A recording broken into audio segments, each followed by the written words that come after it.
একটা প্রতিবাদ করার জন্য আমার ভাই পুত্রে আজকে আবার বাইরে আমার পাতিদারে আমার ভাই সব মিলিয়ে আমার গ্রামের মেম্বার মামা সরে লাগাইয়া তারা নির্যাতন করিয়া মামলা দিয়া আজকে আমরা সাদাবাজি গোলাপ দিয়া তারা ফটো তুলিয়া লাইভ ছাড়ে তারা ইজ্জত মারে লাইভ অবস্থার উপরে আমরা নির্যাতনের উপরে তারা আমরা বুঝিতে বিচার চাই আইন অনুযায়ী আমার ভাই পুত্র কাজ করে আমরা বিচার চাই আমার ভাই পুত্রে অচি যাবে নিয়া আন্দারিত কুড়াত নিয়ে হে লাত মুর কর দে সাদাবাজি দস্তখত দিতে বলি আমার ভাই পুত্র আমি তো কোনো সাদাবাজি করি না আমি ওখানে দস্তখত দিব আমি তো কোনো সাদাবাজি আমি করি না তার উপরে আমার ভাই পুত্র হে অস্ত্র তুলি দিল লাঠি দিল আদি থাবড়া দিল উপযুক্ত বিচার চাই উপযুক্ত বিচার চাই আমার ভাই শিক্ষকর এখন নিয়া আলিম তাই শিক্ষকর ছাত্র পড়ায় থানরে নিয়াও সাদাবাজি গলাত লেখিয়া গলাত মালা দিয়া লাইভ ছাড়া হয়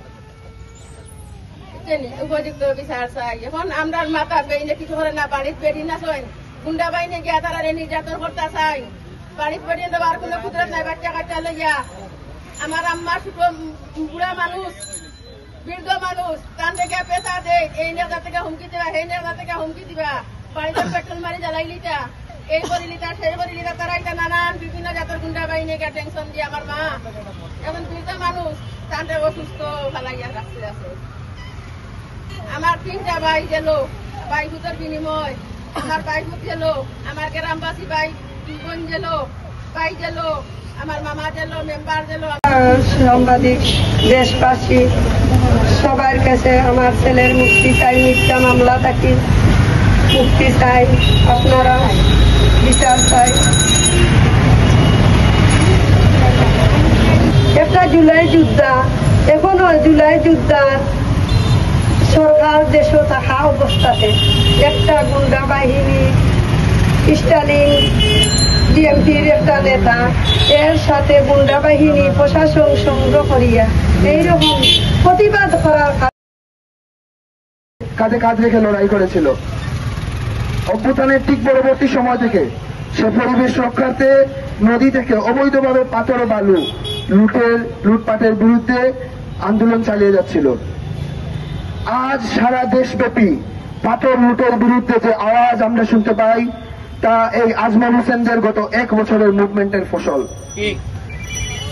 আজ আজমল হোসেনকে গত কয়েকদিন আগে গ্রেপ্তার করেছে। তার অপরাধ কি? তারা দেখাতে যাচ্ছে সে নাকি চাঁদাবাজি করেছে। কার কাছ থেকে চাঁদাবাজি করেছে? সে নাকি পাথর লুট করে যে নৌকাগুলো যাচ্ছিল ওই নৌকাগুলো থেকে নাকি সে চাঁদাবাজি করেছে।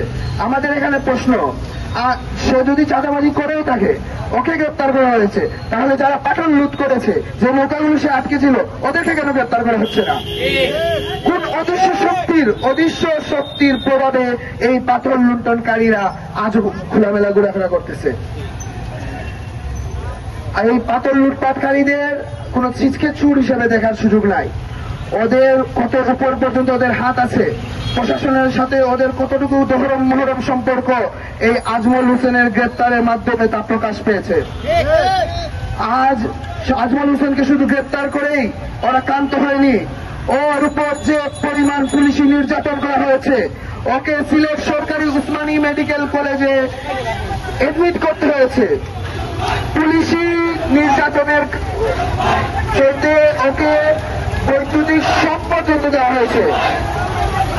অভ্যুত্থান পরবর্তী বাংলাদেশে পুলিশি নির্যাতনের যে উপস্থাপন হয়েছে যা শেখ হাসিনার সরকারের একটি ফটোকপি মাত্র।